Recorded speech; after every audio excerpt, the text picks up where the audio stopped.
अस्सलाम वालेकुम दोस्तों, welcome back to tech tool kit. कैसे हैं आप? अगर आपका फोटोशॉप भी काम करके हो चुका है स्लो, या आपके पास सिस्टम है जो कि इतना अच्छा नहीं है, जो कि फोटोशॉप को प्रॉब्लम कर रहा है, तो आप फोटोशॉप को अपने लिहाज से एडजस्ट कर सकते हैं, और वो भी इस क्लास को देख के। तो चलिए जल्दी से स्टार्ट करते हैं। दोस्तों, सबसे पहले यार चैनल को सब्सक्राइब करें, क्योंकि ये बहुत ज़्यादा इंपॉर्टेंट टिप्स हैं जो कि आपको वैसे मैं फ्री में बता रहा हूँ। जैसे जब मैं पढ़ता था मुझे किसी ने भी नहीं थी बताई, लेकिन कोई ऐसा इशू नहीं है, आपको इंशाल्लाह सारा कुछ बताऊँगा। तो क्योंकि ये खाली जो है ये मेरा अपना नॉलेज नहीं है, इंशाल्लाह ये सबके लिए, तो मैं इसको आपके साथ शेयर करूंगा ज़रूर। तो जब भी हम फॉर एग्जांपल काम कर रहे होते हैं, तो फोटोशॉप या कोई भी सॉफ्टवेयर होता है वो क्या करता है, बैक एंड के ऊपर ना कैशियर जनरेट करता रहता है। अब कैशियर क्या होती है ये इंशाल्लाह आपको नेक्स्ट क्लासेस में पता चल जाएगा, लेकिन आपको मैं अभी स्टार्टिंग में बता दूँ, वो स्टूडेंट जिनके पास अभी वो अफोर्ड नहीं कर पा रहे, या जिनके पास सिस्टम पहले बड़ा अच्छा था और वो पहले तो बड़ा अच्छा फोटोशॉप काम करता था, लेकिन अभी फोटोशॉप सही तरीके से काम नहीं करता, ये क्लास उनके लिए है, इनफैक्ट सबके लिए।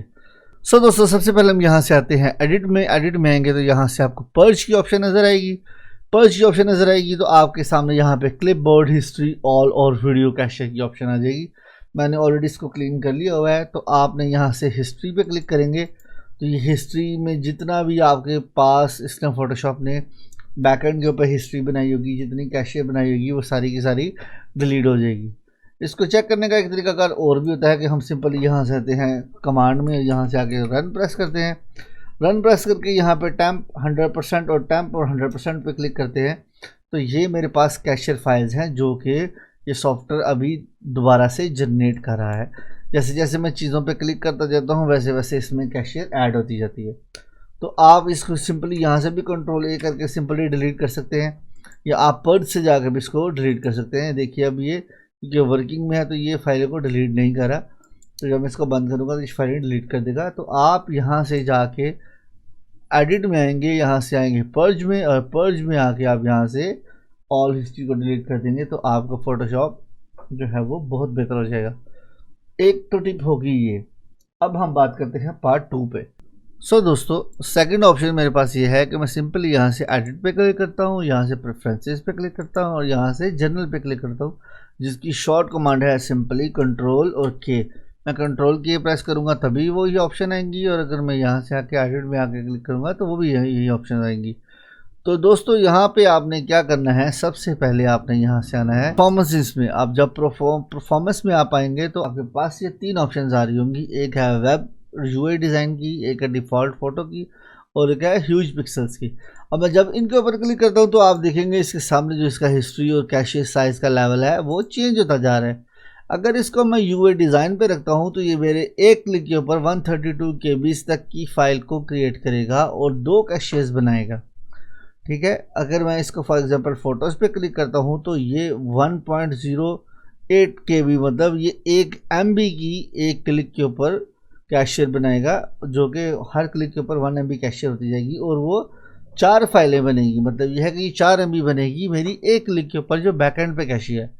इस तरीके से अगर मैं फोटोग्राफी पे क्लिक करता हूँ तो ये 6 बनाएगा कैशी फाइल्स, और इनका साइज़ भी ऑलमोस्ट 1 MB तक ही होगा।